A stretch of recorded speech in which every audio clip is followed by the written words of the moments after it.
Так, вот такой коробочке пришел так называемый удлинитель.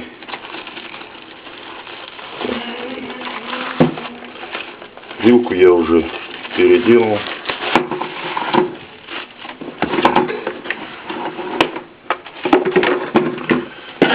По 4 универсальные, по 4 розетки, 4 USB.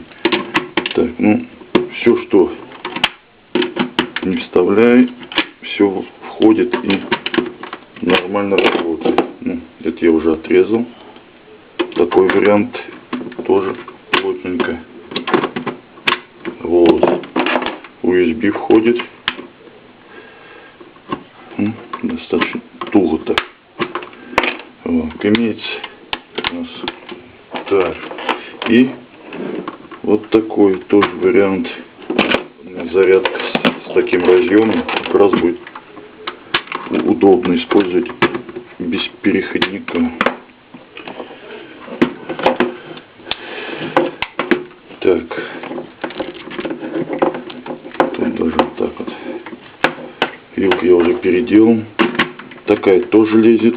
Но, увы, уже без защитного заземления можно будет только. Так. Ну, вот так, если видно, загорается светодиод, подсветка.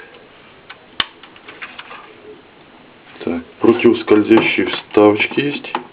Под ними, так вынимаются, под ними винты саморезы. Но с такой интересной шляпкой нужна специальная приспособа, чтобы его открутить. Вот, в общем-то, и все. Вот такой приятный удлинитель. Расстояние между розетками чуть-чуть пошире, чем обычно, поэтому можно использовать, ну, в данном случае великовато, если так. В большинстве своем все сюда лезет и подходит. В общем, все.